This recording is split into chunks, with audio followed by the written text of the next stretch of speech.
Hi hello எல்லோரும் எப்படி இருக்கீங்க? எல்லோரும் சூப்பராக இருப்பீங்கன்னு நினைக்கிறேன். நானுமே ரொம்பவே நல்லா இருக்கேன். ஸோ ரொம்ப நாள் கழிச்சு லாங் வீடியோ இல்லை.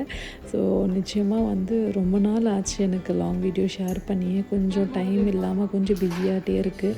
அடுத்தடுத்து கேக் ஆர்டர்ஸும் வந்துகிட்டே இருக்கா. ஸோ ப்ரௌனி ஆர்டரும் வந்துட்டுருக்குன்றதுனால என்னால் வீடியோஸில் லாங் வீடியோஸில் ஃபோக்கஸ் பண்ண முடியல. ஷார்ட்ஸ்னால் ஓகே, நம்ம எடுத்து போஸ்ட் பண்ணிடலாம். லாங் வீடியோன்னும் போது 1 டே ஃபுல்லாக இழுத்துரும். ஆக்சுவலாக இது 2 டேஸ் vlog தான். ஸோ ஒரு நாளோடைய லன்ச்சு, நான்வெஜ் லன்ச்சு, அது கூட இன்னொரு நாளோடைய பாஸ்தா ரெசிபீஸ் எல்லாம் ஷேர் பண்ணியிருக்கேன். ஸோ ஒரு டே அவுட், ஒரு 2 நாள் எப்படி போச்சு அப்படின்றது அந்த vlogல இருக்கும். ஹோப்லி உங்களுக்கு பிடிக்கும். பிடிச்சிருந்தா லைக் அண்ட் ஷேர் பண்ணிவிட்டு கமெண்ட் செக்ஷனில் கமெண்ட்ஸ் பண்ண மறக்காதீங்க. Let's start.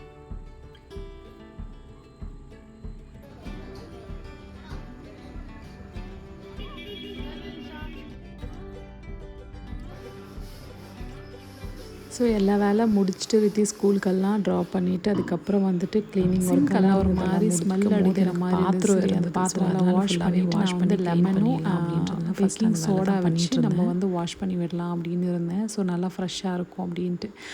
பட் அந்த தினம் என்கிட்ட பேக்கிங் சோடா இல்லை.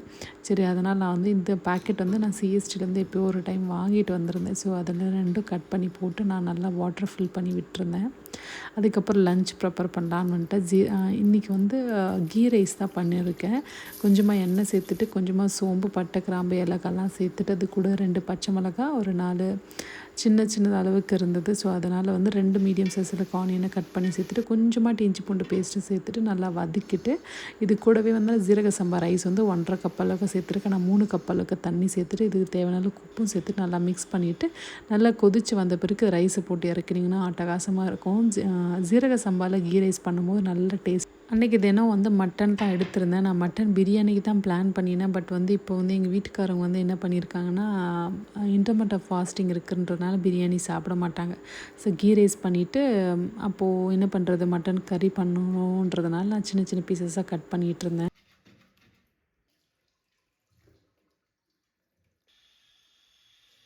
இது கூட அளவுக்கு நான் சிக்கனை 1 kg அளவுக்கு சிக்கன் எடுத்திருந்தோம். ஸோ அதுவும் கட் பண்ணி க்ளீன் பண்ணி எடுக்கும் போது எனக்கு 800 கிராம் அளவுக்கு இருக்கும். ஸ்கின் அவுட்டும் பண்ணிவிடுவேன். அதே சமயம் கொஞ்சம் எல்லாமே ஃபுல்லாக ஒரு பீஸாக க்ளீன் பண்ணி எடுப்பேன். அப்போ தான் கொஞ்சம் மனசுக்கு நிம்மதியாகவே இருக்கும் எனக்கு.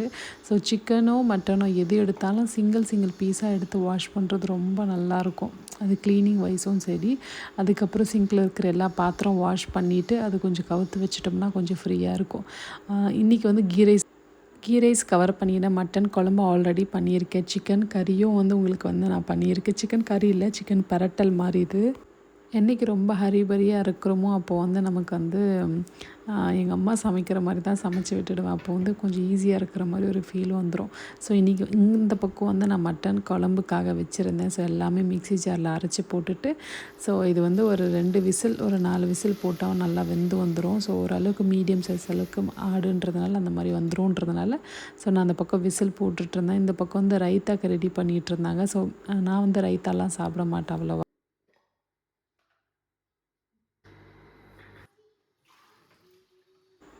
நம்ம சமைக்கும் போதே பாத்திரம் கொஞ்சம் இருக்கும்போது வாஷ் பண்ணிட்டா கொஞ்சம் வேலை அலுப்பு இல்லாமல் இருக்கும். இல்லைன்னா அதுக்கப்புறம் நம்ம சமைச்சு முடிச்சுட்டு சாப்பிட்டுட்டு அதுக்கப்புறம் திருப்பி பாத்திரம் வாஷ் பண்ணோமா அப்படின்னு இருக்கும். ஸோ அதனாலே சமைக்கும் போதே கொஞ்சமாக இருக்கிற பாத்திரம் வாஷ் பண்ணிட்டா கொஞ்சம் ஈஸியாகவே இருக்கும். அதுக்கப்புறம் ஷூட் பண்ணலான்னு இருக்கும்போது மொபைலில் சுத்தமாக பேட்ரியே இல்லை. சரி, அதுக்கப்புறம் ஒன்றும் செய்ய முடியல, சார்ஜ் போட்டுட்டேன். அதுக்கப்புறம் நான் ஷூட்டே பண்ணல. நெக்ஸ்ட் டே மார்னிங்லேருந்து தான் கண்டினியூ பண்ணேன். இது அன்னைக்கு தினம் அதுக்கப்புறம் நான் ஷூட் பண்ணவே இல்லை. அதுக்கப்புறம் அது முடிஞ்சு போச்சு.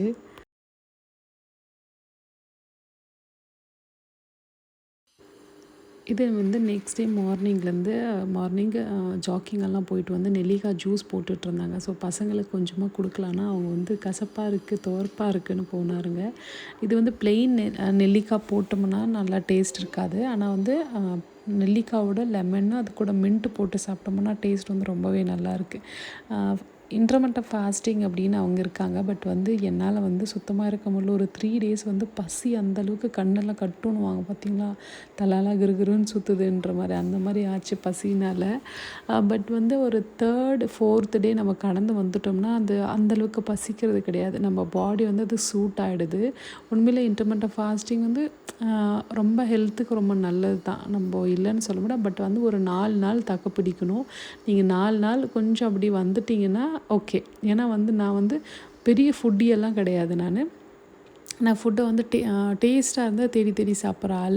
அதுவும் இல்லாமல் நம்ம ஒரு ஃபுட் வ்ளாகரும் கூட. இது கூட நம்ம பேக்கிங்கும் வச்சுருக்கோம் அப்படின்றதுனால நம்மளால் வந்து ஃபாஸ்டிங்கெல்லாம் இருக்க முடியாது.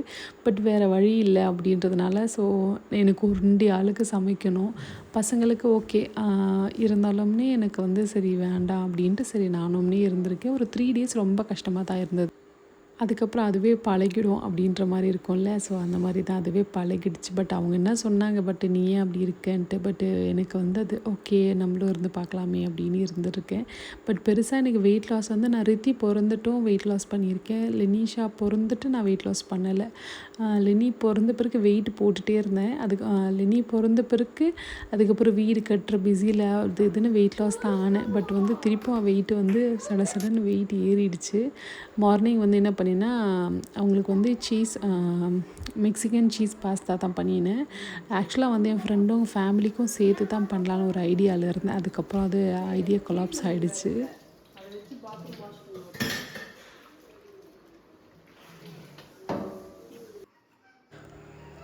மேக் அண்ட் சீஸ்ன்னு தான் பண்ணலான்ட்டு. ஸோ நான் என்ன பண்ணினேன், இந்த மாதிரி நான் வந்து பாஸ்தாவை குக் பண்ணி எடுத்துட்டேன். கொஞ்சமாக சால்ட்டு போட்டு ஆலிவ் ஆயில் போட்டு. எனக்கு வந்து ஆலிவ் ஆயில் தான் போடணும்னு நான் சொல்ல மாட்டேன். கொஞ்சம் அந்த ஆலிவ் ஆயில் போடும்போது அந்த ஒரு ஃப்ளேவர் வந்து கொஞ்சம் வித்தியாசப்படும். அதனால் எனக்கு ஆலிவ் ஆயில் போடுவேன். மற்றபடி நார்மல் ஆயில் போட்டாலும் கரெக்டாக தான் இருக்கும். கொஞ்சமாக ஒரு டீஸ்பூன் அளவுக்கு பட்டர் சேர்த்துருக்கேன். கொஞ்சமாக ரோஸ்மெரி, கொஞ்சமாக டைம், அது கூட சில்லி ஃப்ளேக்ஸு. ஆக்சுவலாக இது வந்து ஏன் டைப்பில் பண்ணினேன். பட் அந்த ஒரிஜினலாட்டு இருக்காது இதில். ஏன்னா அது ஒரிஜினல் ரொம்ப சீஸியாக இருக்கும். பசங்களை வந்து நம்ம ஆளுங்களுக்கு அந்தளவுக்கு சீஸியோட பிடிக்காது. லெனிக்கு பிடிக்காது. ரித்திக்கு எவ்வளோ சீஸ் கொடுத்தாலும் சாப்பிடுவா. கொஞ்சமாக வந்து கெச்சப்பு, கொஞ்சமாக சோயா சாஸு, நான் கொச்சுக்காரும் சேர்த்துருக்கேன். ஸோ இது வந்து கொரியனா இல்லை வந்து நீங்கள் வந்து மெக்சிகனான்னு சொல்ல முடியாது. பட் எனக்கு போகிற போக்கில் ஃபஸ்ட்டு வந்து நான் வந்து மெக்சிகன் தான் ட்ரை பண்ணலான்னு இருந்தேன். பட் ஆனால் பசங்களுக்கு வந்து இல்லை எனக்கு இந்த கொச்சுக்காரை போட்டுக்கூடும். ஏன்னா கொச்சுக்காரம் வந்து கொஞ்சம் ஒரு டேங்கியாக கொஞ்சம் ஸ்பைஸியாக இருக்கும். அது கூட நிறைய சீஸும் போட்டிருந்தேன். மொசரேலா போட்டிங்கன்னா நல்லா டேஸ்ட் இருக்கும். எனக்கு பார்மசன் சீஸ் ரொம்ப இஷ்டம். பட் வந்து இங்கே வந்து அது மோர் கொஞ்சம் எக்ஸ்பென்சிவ் கூட இல்லையா. ஸோ அதனால் வந்து எனக்கு இந்த சீஸ் ரொம்ப பிடிக்குன்றவங்க பசங்களுக்கும் அது நல்லா சூடோடு சாப்பிட்டிங்கன்னா அட்டகாசமாக இருக்கும்.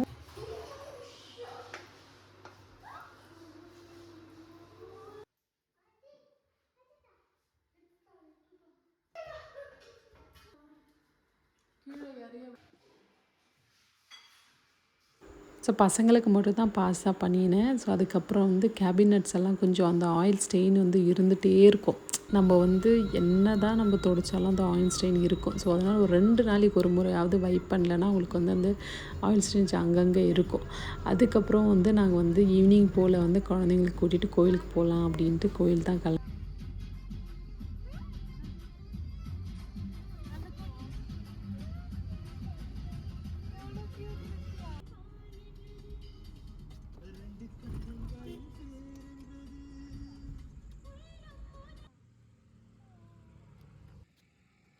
நம்ம நிறைய கோயில் போவோம். சில கோயில் வந்து நமக்கு ரொம்ப டச்சிங்காக இருக்கும்ல, அந்த மாதிரி தான். இங்கே இருக்கிற சுவாமி வந்து பார்க்குறதுக்கு ரொம்ப அழகாக இருப்பார்.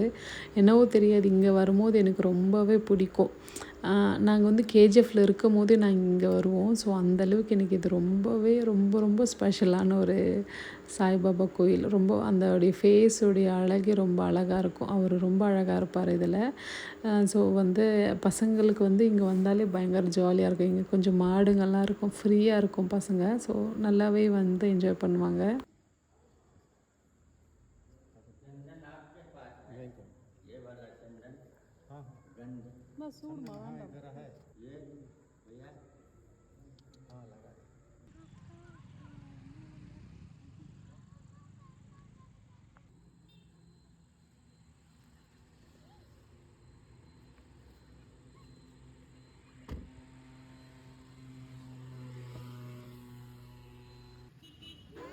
ஃபஸ்ட்டெல்லாம் சாட் ஐட்டம்ஸ் வந்து வீக்லி ஒன் டைம் பசங்களுக்கு வாங்கி கொடுப்பேன்.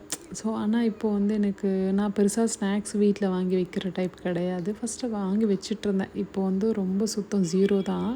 பட் சசி வந்தாருன்னா வாங்கி வைப்பார். பட் எனக்கு அந்த ஹேபிட்டே பசங்களுக்கு கொடுக்கக்கூடாதுன்னு snacks item no no no அப்படின்ற மாதிரி தான் இருப்பேன். ஸோ எனக்கு வந்து அன்றைக்கி தினம் வந்து பயங்கரமாக அந்த சாட் ஐட்டம்ஸ் மேலே கிரேவிங்ஸு. ஸோ ரொம்ப ஆசையாக இருந்தது. மேஷ் மசாலா வாங்கிட்டு ஸோ பசங்களோட ஒரு நல்லா டைமை ஸ்பெண்ட் பண்ணிவிட்டு கிளம்பிட்டோம். ஸோ வீட்டுக்கு போகிறதுக்கு அரௌண்ட் 7 ஆகிடுச்சு. அதுக்கப்புறம் சூப்பராக போயிட்டு சப்பாத்தி தான் டின்னருக்கு பண்ணினேன். ஸோ இதோட இந்த விலாகை முடிச்சுக்கிறேன். பாய்.